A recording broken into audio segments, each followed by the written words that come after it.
오늘 묵상할 본문은 누가복음 6장 1절부터 11절까지입니다. 먼저 말씀을 읽으시겠습니다. 성경을 찾아 읽으시거나 영상에 올려드린 본문을 읽으시면 됩니다. 잠깐 영상을 멈추시고 말씀을 읽으신 후에 묵상을 이어가도록 하겠습니다. 오늘 본문에서는 안식일에 일어난 두 가지 사건을 만나게 됩니다.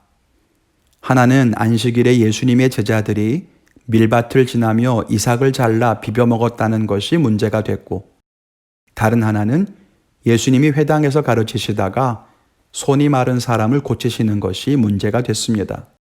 안식일은 유대인들에게 있어 제일 중요한 율법 가운데 하나였습니다. 안식일을 지키는 것은 그들에게 있어 너무 중요하고 또 너무 당연한 것이었죠.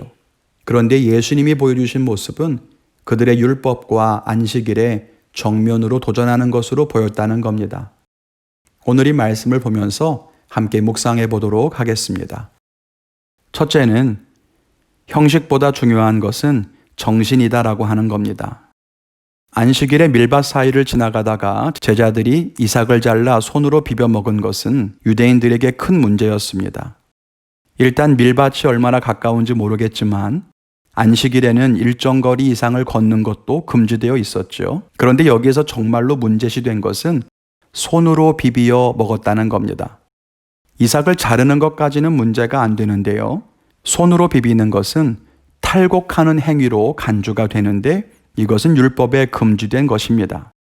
그렇게 사람들이 비난하자 예수님께서는 다윗의 이야기를 인용하시죠. 다윗이 사울을 피해 도망 다닐 때에 노베에 있던 제사장 아히멜렉에게 피했던 적이 있었습니다. 이때 자기와 또 자기를 따르는 소년들을 위해 먹을 것을 구했는데 이 성소에는 제사장들만 먹을 수 있는 진설병밖에는 남아있지 않았습니다. 율법대로라면 제사장이 아닌 다윗과 그의 무리들은 이 떡을 먹을 수가 없었어요. 그런데 아히멜렉이 다윗에게 그 떡을 내어줍니다. 사람의 생명을 구하기 위해서 율법 조항을 어겼던 사례였던 거죠. 예수님이 그 이야기를 언급하시는 거예요. 또 두 번째 사건을 보면 예수님이 회당에서 말씀을 가르치실 때 손이 마른 사람이 있었습니다. 이때 서기관과 바리새인들이 예수님이 과연 병을 고쳐주나 예의주시하게 됐어요. 그것을 아시고 예수님께서 말씀하시기를 안식일에 선을 행하는 것과 악을 행하는 것, 생명을 구하는 것과 죽이는 것, 어느 것이 옳으냐고 묻습니다. 유대교의 율법에 보면 안식일에도 생명을 건지는 일은 할 수 있었습니다. 중요한 문제였으니까요. 다만 간단한 치료 행위는 금지되어 있었습니다. 예수님은 그 안식일에 정신을 물으신 거죠. 그리고 이 사람의 병을 고치십니다. 그런데 그것도 율법을 어긴 것은 아니었어요. 왜냐하면 율법에 금지된 것은 의사가 치료하는 행위를 금지한 거지 하나님께서 행하시는 기적적인 치유가 금지된 것은 아니기 때문입니다. 예수님이 병을 고치시기 위해 치료 행위를 하신 것은 아니니까 사실 율법을 어기신 것도 아니었습니다. 그런데 바리새인들은 분노하게 되지요. 우리는 이 두 가지 사건에서 율법의 형식보다 중요한 하나님의 마음, 율법에 담긴 정신이 있다는 것을 생각해 보게 됩니다. 하나님은 하나님 백성들을 위해서 율법을 주셨습니다. 율법을 통해 아름다운 공동체를 지키고 개인의 거룩을 지키기 위해서였습니다. 율법을 주신 목적은 사랑, 거룩, 경건, 정결, 또 그것을 통한 기쁨, 평안이지 않았겠습니까? 그런데 율법을 받은 사람들에게는 그것을 지키느냐 지키지 않느냐만 중요한 문제가 되었던 거예요. 지키면 의로운 사람, 선한 사람이고 지키지 않으면 악한 사람, 죄인이라고 규정했습니다.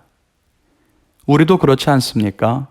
종교 행위만 따지고 행함을 내세울 뿐 그 안에 진정한 하나님의 가치나 천국의 세계관을 잃어버린 것은 아닙니까? 원칙도 중요하지만 사람의 생명은 더 귀하고 행함도 중요하지만 하나님의 뜻은 더욱 중요합니다. 우리가 신앙의 형식이 아니라 그 정신을 늘 기억하고 그것을 가슴에 품고 살아갈 수 있기를 바랍니다. 둘째로는 율법에 대한 바른 관점을 가지라는 겁니다. 율법에 대해서 우리가 오해하면 안 되는 것이 율법은 악한 것이 아니라는 거예요. 하나님께서 우리를 위해 주신 선물입니다. 그런데 우리가 그것을 잘못된 시선으로 대하면 거기에서부터 문제가 발생하게 됩니다. 우리가 버려야 할 오해 중 하나는 율법이 무익하다고 율법을 간과하는 것입니다. 이건 잘못된 거예요. 5절에 말씀하시기를 인자는 안식일의 주인이니라 라고 말씀하셨습니다. 이 말은 율법을 해석할 권위가 하나님이신 예수님에게 있다는 뜻입니다.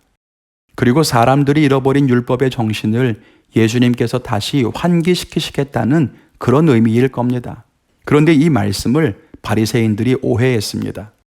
평행 본문인 마가복음 2장에 보면 안식일이 사람을 위해 있는 것이지 사람이 안식일을 위해 있는 것이 아니라고 말씀하시는데 이 말을 오해하면 안 됩니다.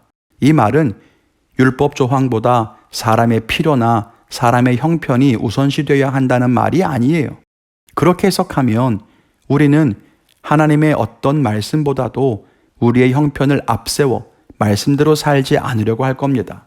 그런 뜻이 아니라 율법에 대한 해석에 있어서 예수님의 권위가 문자적인 구문보다 더 크고 높다는 것을 의미하는 것입니다.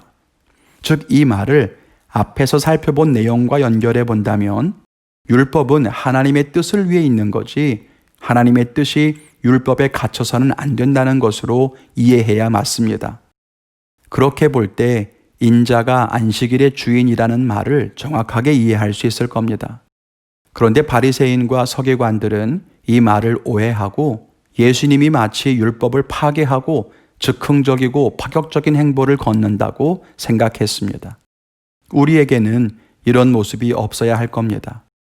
즉, 율법, 하나님의 말씀이나 우리가 하는 신앙 행위를 생각할 때 형식에 매여서 하나님의 마음을 잃어버리는 것도 안 되고 하나님의 마음이나 우리의 형편을 앞세워 성경의 가르침이나 종교의 행위들을 무시하고 무너뜨려서도 안 될 겁니다. 오히려 우리에게 주신 귀한 선물을 통해서 하나님의 은혜를 더욱 깊이 체험할 수 있기를 바랍니다. 오늘 말씀을 묵상하면서 저는 제 안에 형식에 굳어진 것들이 있는가를 점검해 봅니다. 예배를 인도하고 설교를 하고 찬양을 인도하다 보면 그것이 예배가 아니라 저에게는 일이 될 때가 있습니다. 하나님의 은혜를 체험하는 것보다 실수 없이 해내야만 하는 과제가 돼버리는 거죠. 오늘 다시 한번 저의 신앙, 즉 예배, 설교, 말씀 묵상, 기도, 찬양, 전도 등등 제가 하고 있는 신앙의 행위들을 하나씩 놓고 형식적으로 매여 있는지 아니면 무너져서 잘 안 되고 있는 것은 또 아닌지 돌아보고자 합니다. 여러분들은 어떤 깨달음과 결단을 가지셨습니까? 오늘도 그 말씀을 따라 살아가시기를 기도합니다. 우리의 신앙을 통해 하나님을 깊이 알아가는 축복이 여러분들에게 있으시기를 주님의 이름으로 축원을 드립니다.